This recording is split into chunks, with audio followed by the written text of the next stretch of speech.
everyone who happens to be listening to this lesson today. I have good news, I guess, to start with. Today is the last day of Chapter 9, which is good news because Chapter 9 is the last, really technical chapter in this class. So thanks for trudging through this with me. Once we finish up Chapter 9, we're going to start getting into chapters that are a little bit more intuition-based, and there's kind of a little bit more storytelling.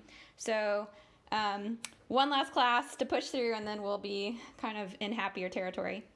So to just remind you where we left off last class, we were looking at the Rothschild-Stiglitz model, and we said that there's only one kind of area within an IHIS space where it would be feasible to have contracts that exist such that those contracts wouldn't result in a death spiral.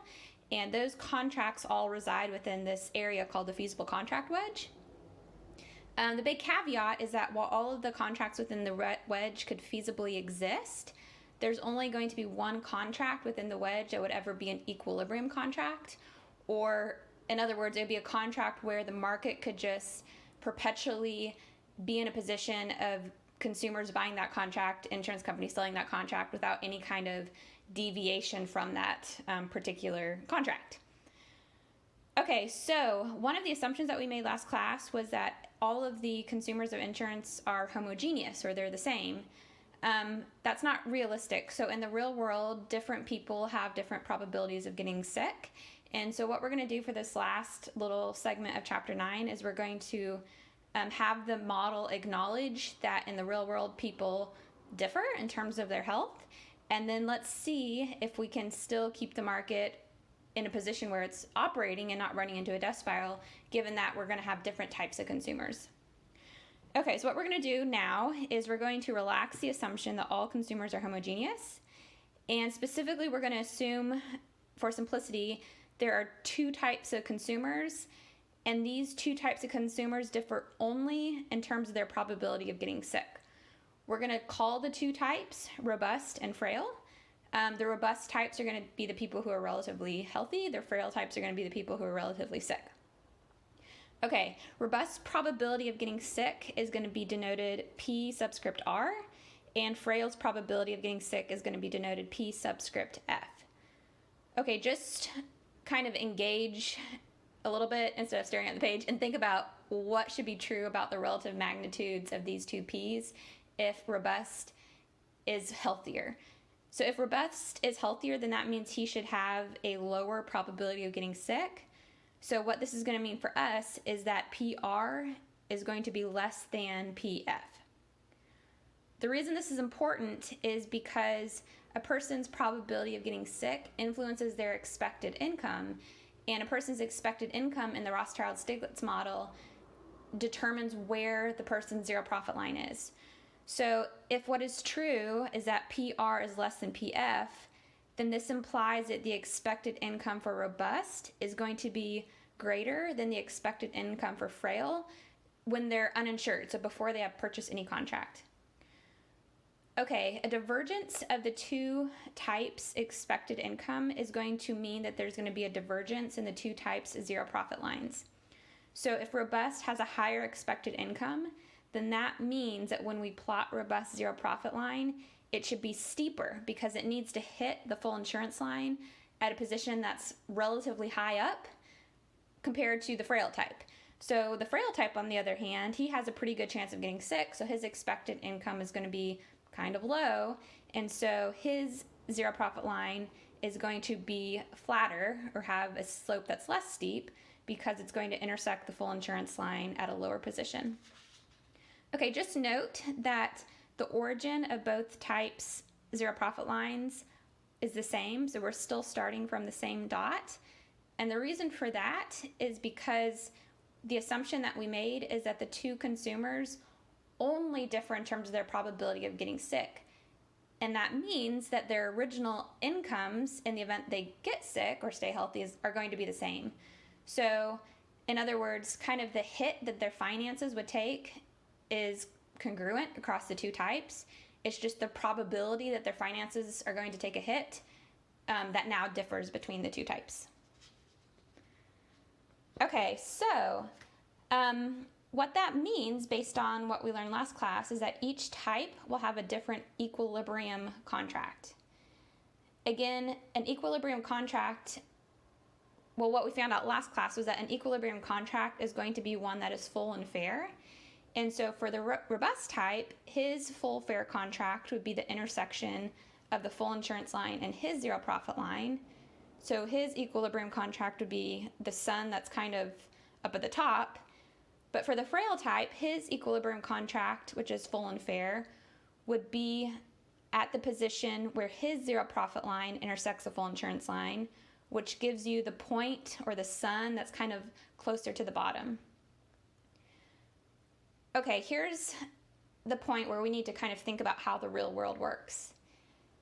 If insurance companies could differentiate between robust and frail, and if they could legally exclude certain people from certain contracts, a stable equilibrium would be to sell the top sun to robust people and the bottom sun to frail people. But they can't do this, and the reason they can't do this is because in the real world there exists asymmetric information. So let me unpack this for a minute. The idea is, suppose you are an insurance agent and you are offering two contracts. You've got the top sun contract, the bottom sun contract, and you have a customer who walks into your office and they say, I would like to buy insurance today. Well, you whip out the two contracts. You say, we've got top sun, we've got bottom sun. The problem is, because there's asymmetric information, you as the insurance company can't look at this person who walked in your office and just tell off the bat whether they're robust or frail. If you could, then if the frail person happened to walk in, you would just show him the one lower sun contract, because that would be his equilibrium contract. And if you could tell which person was which type and the robust person walked into your office, you would just give him the option of buying the top sun contract. But again, the issue is you don't know a person's type because of asymmetric information. So whoever walks in, you just kind of have to tell them, these are the two contracts we're offering. Take your pick between the two. Okay, the reason this is problematic is because if you put yourselves in the shoes of a frail person, if you walk into an insurance agent's office and they give you two options of insurance to buy, top sun or bottom sun, well, even though the bottom sun is your equilibrium contract, you would be better off getting the top sun contract, because if you got that contract, then if you get healthier, you make more money. If you get sick, you make more money. So no matter what happens to your health, you would be banking it with the top sun contract relative to the bottom sun contract. And if they don't know that you're not robust, then you can be deceptive and just kind of misrepresent your type and really like make out in this situation by making more money by misrepresenting your type. The reason this would be detrimental to the insurance company is because if the frail types purchase the top sun contract, well, that top sun is in the unprofitable region relative to the frail types. So the frail types have this zero profit line that's kind of, it's flatter, so it's kind of the bottom leg of the triangle, if you find the triangle. And so in other words, the whole area above frail zero profit line is going to be an area where if an insurance company sells frail a contract in that area, the insurance company will suffer loss. That top sun is in the unprofitable region when we use the frail zero profit line as the pivot point for profitability versus losing money. Okay, so here's where we kind of end up in a jam again, because last class things seemed optimistic. We found this equilibrium where the market could avert a death spiral if everybody got their full fair contract. But now we've kind of introduced another reality of the world, which is people differ in terms of their probabilities of getting sick.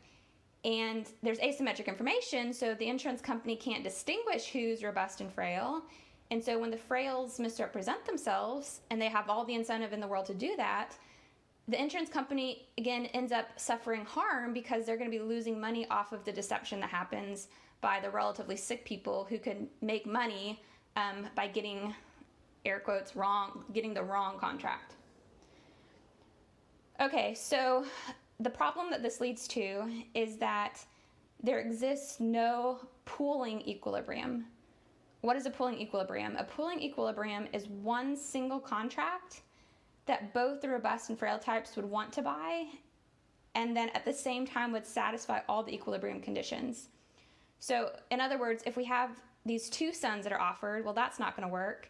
But then the other problem on top of that is we can't kind of position one single sun anywhere in this graph where everyone, regardless of your health, would want to buy it, and it would be in equilibrium.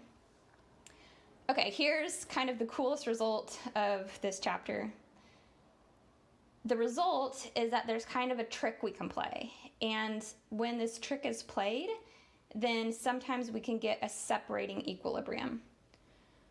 Okay, so what I'm going to do is, since separating equilibrium is a little bit abstract, I'm first going to show you where the separating equilibrium exists, and then I'm going to explain it to you so intuitively it makes sense. Okay, there's going to be a very, very specific location on the graph where we would get a separating equilibrium, so make sure you're definitely getting this correct in your notes, because if it's off, then the whole thing will fall apart. Okay, what we have, first of all, is a graph that has a full insurance line, so that's a 45-degree line that shoots out from the origin.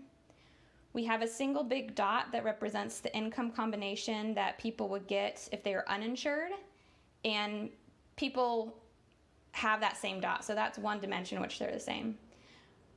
But what we're also going to have in this graph is, because we have two types of consumers who differ in terms of their probability of landing on IS or IH, there's going to be two zero profit lines. And so these are going to shoot out from the dot and hit the full insurance line at different positions. Okay, here is where accuracy is key. So if you consider the frail type and you draw an indifference curve that belongs to the frail type, and you have it run tangent to the frail type's zero profit line and let it intersect the full fair contract for the frail type, then what you can do is you can offer two contracts that reside along this particular indifference curve, and these two contracts would result in a separating equilibrium. So contract number one in separating equilibrium is going to be the contract where everything jams up against each other. So in other words, the frail type's indifference curve hits the full insurance line, hits the frail type's zero profit line.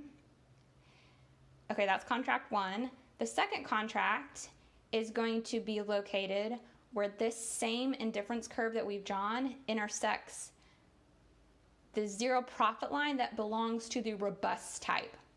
So there's going to be two stars. These two stars, again, have a very specific location. These two stars are going to coincide with two contracts, which if offered, would result in a separating equilibrium.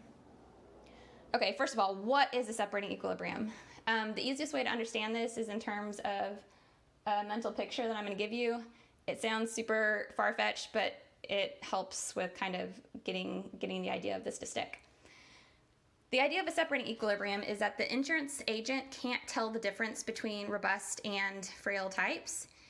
And so a separating equilibrium is one where if the insurance agent offers two contracts to someone who randomly walks in the door, then all the robust types would naturally want one contract, and all the frail types would naturally want the other contract.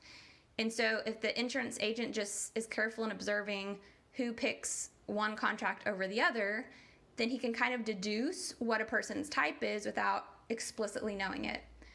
So the mental story that I have in mind when I'm trying to understand this is, suppose you have a person who's blind and they can't observe so if a little fuzzy animal comes up to them, they can't tell if the animal is a cat or a dog because they're blind. Okay, so this is kind of like the asymmetric information. The insurance company is the blind man. He can't tell if a person walks in the door whether they're a cat or a dog or a robust or a frail type. Okay, the way the trick works, though, is that the blind person can take in one corner and he can put a pile of dog food, and in the other corner he can put a pile of cat food.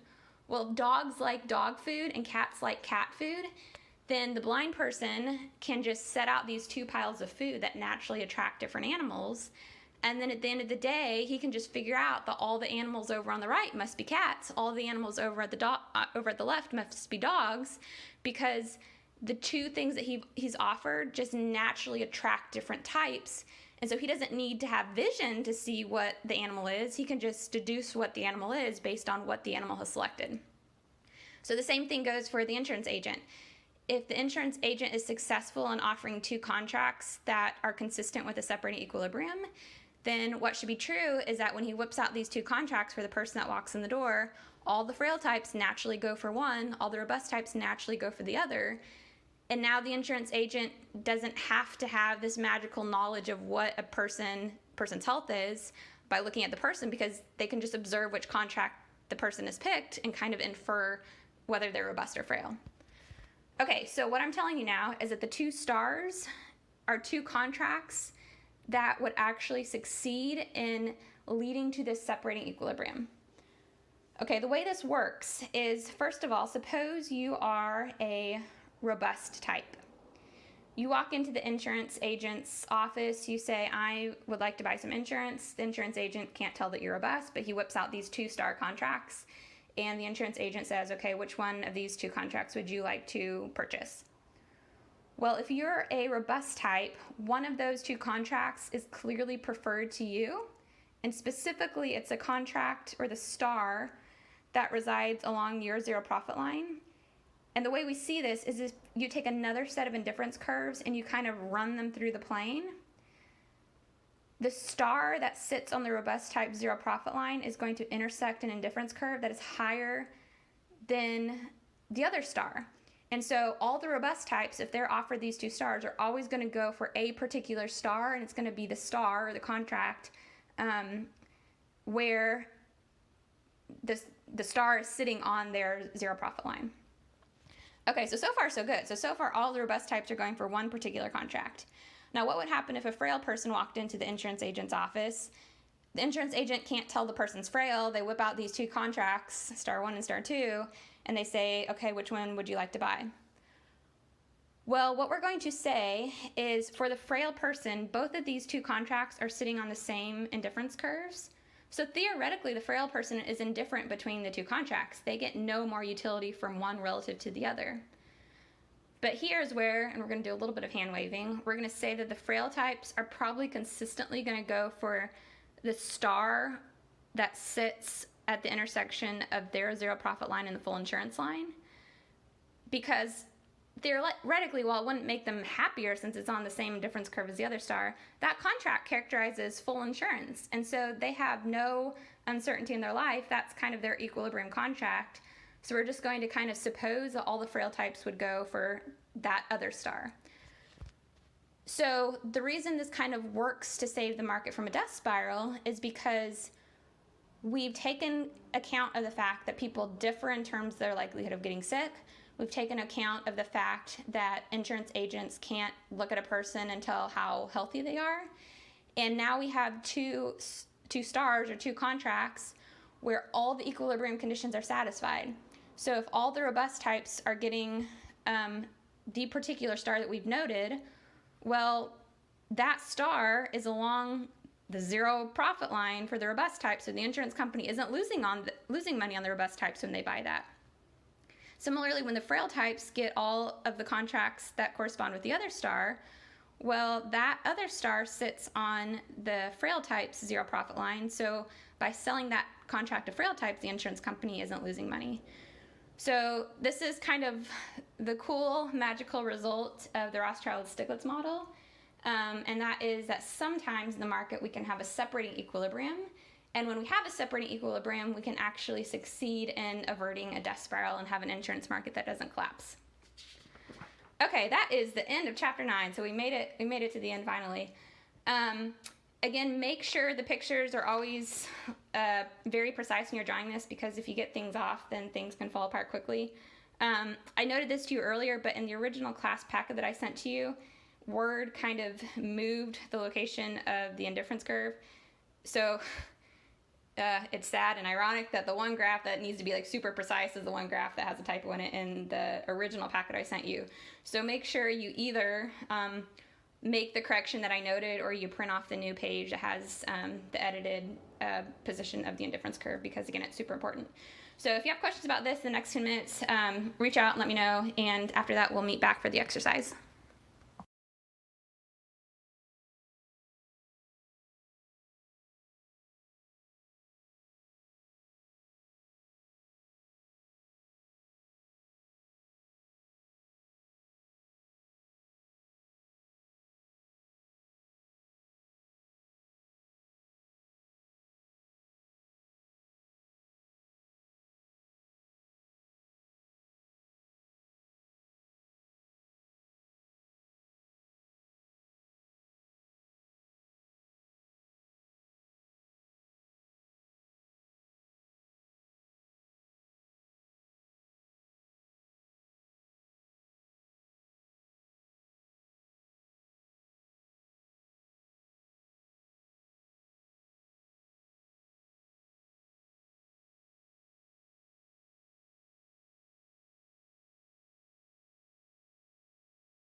The final exercise for this chapter is you are going to try to recreate a situation where we have a separating equilibrium. So in the graph that's on the screen, and which will also show up in Blackboard, there is a series of indifference curves. Assume that those indifference curves belong to the frail type.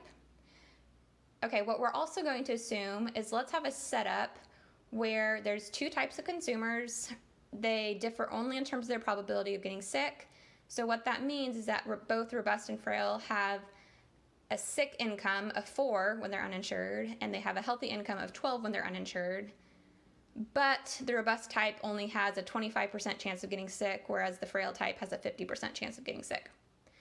Okay, for the first part of the exercise, I have taken this graph and I've made it downloadable on Blackboard. So just on your own, you don't need to turn this in, but this will be helpful for understanding. Just download the graph and kind of fill in the pieces so that you can recreate the graph. And then the bold text that's on the screen is what you actually need to turn in for Blackboard. So what we've got here is in the plot, which you can download, I would like you to insert the full insurance line, the robust person's zero profit line, the frail person's zero profit line, and then also the two contracts that would lead to a separating equilibrium. Okay, helpful hint. In order to do this, you're going to need to calculate each type's expected income, and then you're going to need to position in the plot two different zero profit lines, one that belongs to robust, one that belongs to frail. Okay, then using the indifference curves that I have given you in the plot, think about where two contracts would be offered such that we would get a separating equilibrium for the parameters. Okay, now here's what you need to turn in for credit for your exercise. So what you then need to do is indicate in the Blackboard blank the IHIS coordinate for each of the two contracts that are a part of the separating equilibrium. Also note which person, robust or frail, would select which contract. So this isn't the correct answer, but I'm just giving you an example here. What you would need to turn in would be something like the two income combinations that would lead to a separating equilibrium would be IH equal to 1, IS equal to 2, the frail person would get that. The other contract would be IH equal to 7, IS equal to 3, the robust person would get that. Again, those aren't the right answers, but that's kind of the format of what I'm looking for. Make sure this is super understandable. I know this is all quite abstract, but it's important to know for the exam. Of course, if you have questions as you're studying, reach out and I'm glad to answer. And then hopefully you all can go out and enjoy the rest of your day. I'll talk to you next class.